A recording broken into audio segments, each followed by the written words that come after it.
Hey there, folks. It is Wednesday, and it is time for another weekend reading. So let's jump into it, shall we? This is where I go over, for anyone who's new, this is where I go over what trades I read last week over the weekend, and what trades I'll be reading this week over the weekend.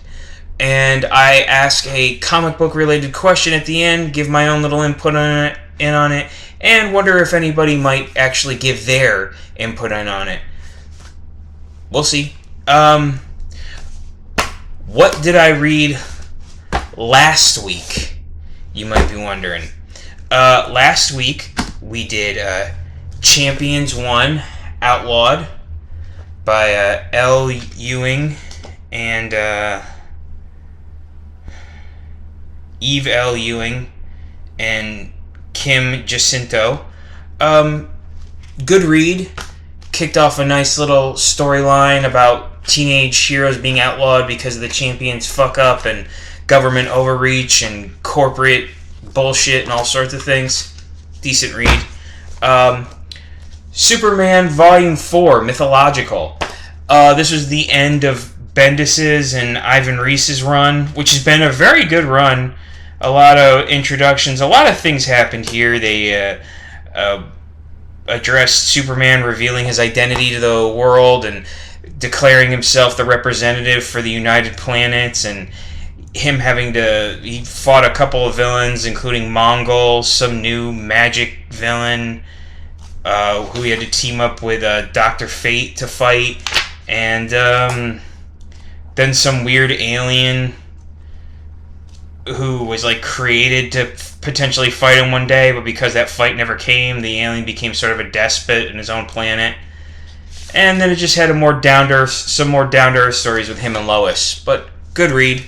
My pick of the week from last week, though, was Crossover Volume 1. And this ended up being my favorite of the week. By a slim margin. It was a good week all around. But this was the pick of the week. Crossover, as the name suggests. Crossover's it's by Image Comics. It's written by Donny Cates with art by Jeff Shaw. I picked it because of Donny Cates because I'm a fan of his work as a writer. It's got a lot of crossover with Image characters and properties, hence the name Crossover. But it's an interesting presentation of it because it's basically a world where the world is a mundane world, and then all of a sudden one day a bunch of comic book characters just show up from a different reality, and superheroes and shit start going crazy, and they're fighting each other and they're causing chaos everywhere, and it sent the world and the government into a tizzy, and being a person from this comic book reality is basically outlawed, so you're basically automatically imprisoned from just being there. And not everyone from a comic book world is a superhero. Some are just normal people. They're just from the comic book world. How would you know the difference, you might ask? And that's because everybody in this world, everybody who's from that comic book world is made up of what is known as, what I had to look up, is Ben Day dots. If you know what Ben Day dots are, they're like, if you ever saw comic books printed before the 80s, the shading and coloring of comic book characters was done with all these little multicolored dots. These tiny little dots. And it's known as Ben Day dots, or the Ben Day method. It's a method of coloring on the cheap, because you're not filling everything in, you're just doing it with little dots, and I guess you save ink that way. That's how they used to do it with comic books. So everyone from this world looks like that. They're just made up of, they're colored in with dots. There's a whole religious cult angle, and sort of freedom fighter superhero characters, and the most prominent character I know from this is a character called Madman, who I don't even know that well, but he was the only one I really recognized. But there's characters from all sorts of different Image comic books, so It's a decent read. It's certainly an interesting read. It almost seems like it's going to just be one self-contained volume of a story, but then it goes in a completely different direction, and it makes you feel like you don't know exactly what's going on, and it changes things completely. So it's very interesting. I look forward to reading what's next. So yes, Crossover was my pick of the week. That was last week. What do we got going on this week? Well, this week, like I said, things are a little different. The past couple of weeks of picking up trades have been a little lighter. So I only got 2 instead of 3 this week. So this should be easier to do. First up is The Immortal Hulk, Volume 9, The Weakest One There Is. This has been a good read. It's by Eve L. Ewing again, who's been doing a really good job, and art by quite a few artists on here actually, but I think Joe Bennett does the most of the artwork, but there's a few extras in here too. This has been a good read, a very unique take on the Hulk, and it's been almost like a horror superhero book. It's been pretty good. Let's see what the description is. It's the rematch everybody wanted, but not like this. The Hulk is broken, friendless, and hunted. A shadow of his former self, but there's nothing like the real thing. Thing capitalized because, Thing, the Fantastic Four character. What will happen when Ben Grimm enters the world of the Immortal Hulk? I'm guessing a fight initially. As the year comes to an end, costs are counted by Jack McGee, Eugene Judd, and Samuel Stearns. Jackie McGee, I don't know who that is. Eugene Judd is Puck from Alpha Flight, and Samuel Stearns is the leader. As the leader's plans have come together in what may be his greatest triumph. But will that be enough, or will the horrific one below all still claim his due? Plus, the UFOs are here, and they know how to finally kill the Immortal Hulk. The Sasquatch faces something even weirder than himself. Henry Peter Gyrick watches from somewhere far above the world, and with the Hulk's strength gone, what hope is left for the weakest there is? Oh yeah, the Hulk was drained of his power or something. We'll see. It sounds interesting. Sounds like a story that's going to be all over the place, though. But like I said, it's been a unique read, but not my choice of the week. Because my choice of the week has been just a little guilty favorite of mine for a long time, even though the book has been kind of all over the place in quality.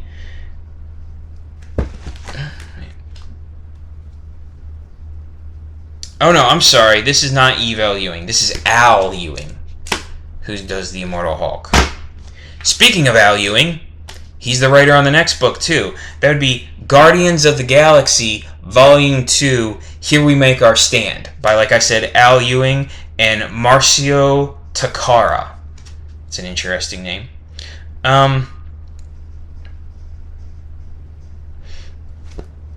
This has been...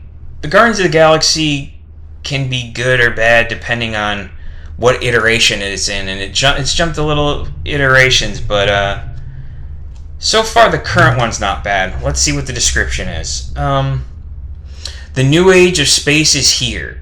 In the wake of Empire, the political map of the galaxy is being radically redrawn, and now it's time for a nice, peaceful diplomatic conference. As the ambassador for the Utopian Kree, Marvel Boy makes a solemn promise to be on his best behavior. So how come his fellow diplomats are being murdered one by one? And it looks like he's the killer. Meanwhile, everyone thinks Peter Quill is dead. Instead, he journeys through a mythic world on the other side of reality. But is he still Quill, or is he the legendary Star-Lord?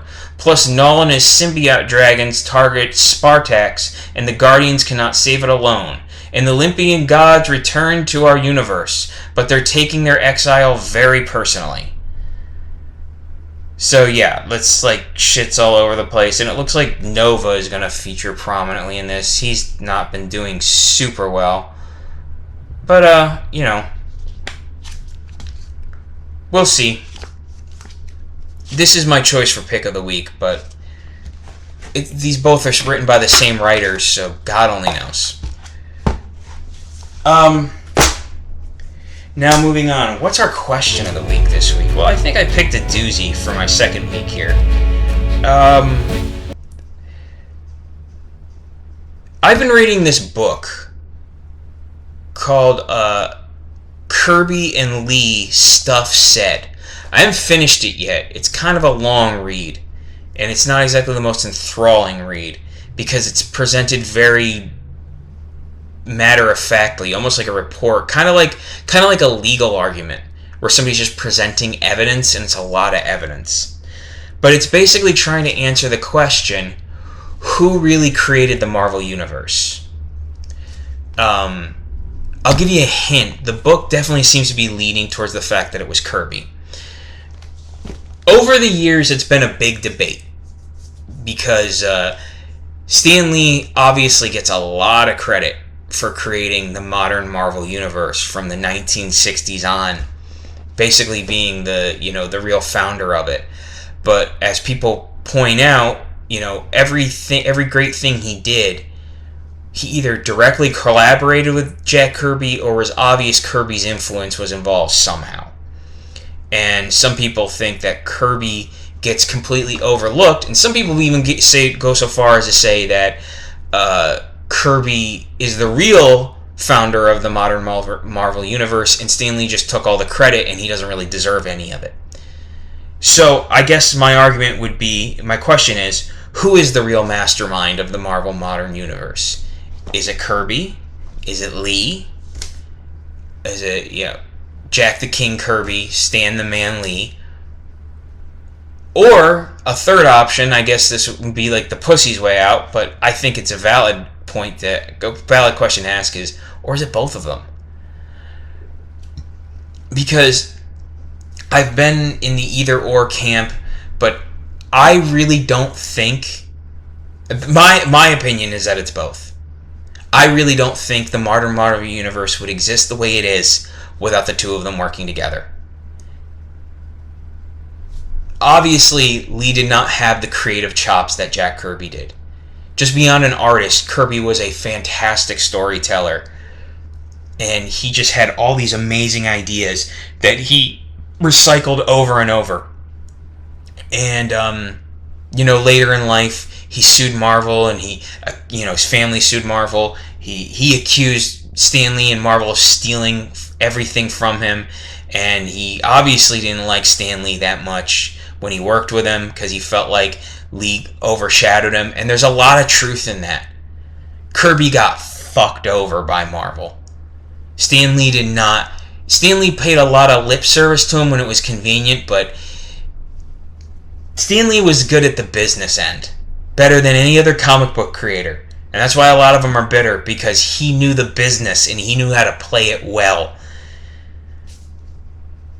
And he was obviously the salesman. He was a better salesman than any of them were. He knew how to sell an idea better than anyone. But, it's obvious Kirby gets overlooked a lot. He was definitely the creative force. I'm not saying that Stan Lee didn't have any ideas, but without Kirby, nothing becomes what it was without Kirby being there. And there's plenty of other artists that contributed too that also got fucked over, but none to the level Kirby did. No, none of them contributed the sheer amount that Kirby did. That being said, Kirby was a great idea guy, but he wasn't good at keeping his thoughts focused. And that's where I think Stan Lee stepped in. Stan Lee, maybe not the greatest writer, certainly not a great artist. But in terms of being an editor, he was probably exactly what Marvel needed right then, because he knew how to sell shit, he knew how to appeal to an audience, and he knew how to give the artists and writers he had working for him all the leeway they needed to be creative, but not so much that they got out of control, not so much that they didn't stay focused. He knew how to focus things to keep the story straight. And you can't deny the necessity of that If you need proof of what I'm talking, things don't sell as well without that. It can confuse an audience. And if you need proof of that, look at what happens when Kirby leaves Marvel and goes to DC Comics. The stuff he creates there does not have the same impact it did at Marvel.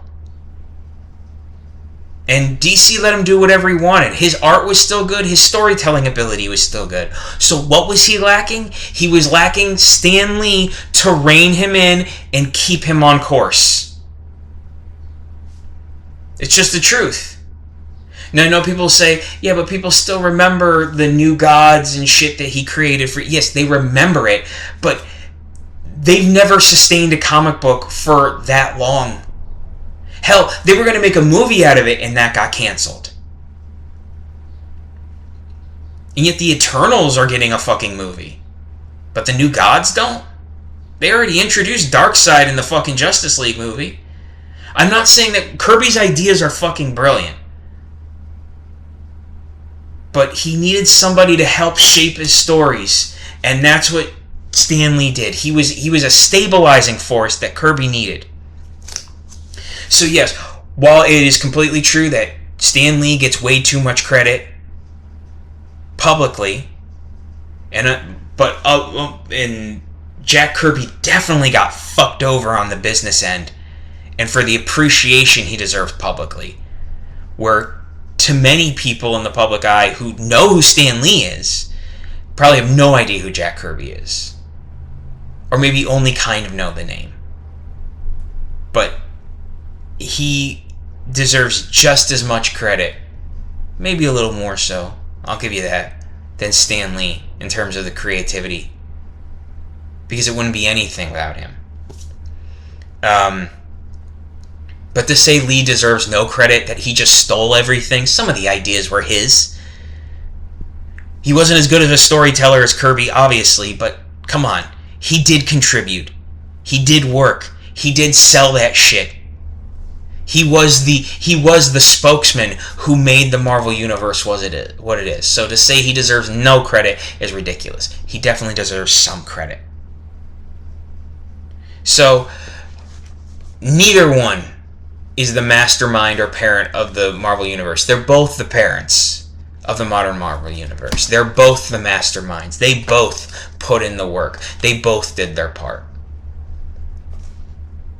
So it's not Lee or Kirby, it's Lee and Kirby. It doesn't work without either one of them. Because same way with, Kirby wasn't focused without Lee. Lee was not that creative without Kirby. When he decided to do shit on his own, it just wasn't good. Because he wasn't as creative as Kirby. He wasn't as creative with all the creators he had. And he fucked those guys, and he helped fuck those guys over. I don't think he intentionally did it. I think he just saw that as, this is the business, and he didn't understand why nobody else understood it. I think that's the way he saw it, is like, I'm just good at the business end of this. Why aren't the rest of you? Why aren't the rest of you getting this?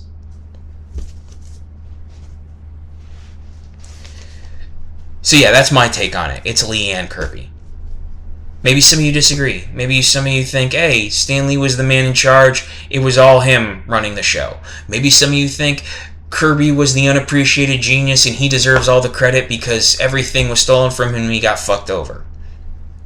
Or maybe you agree with me and you feel that it's a bit of both. Let me know.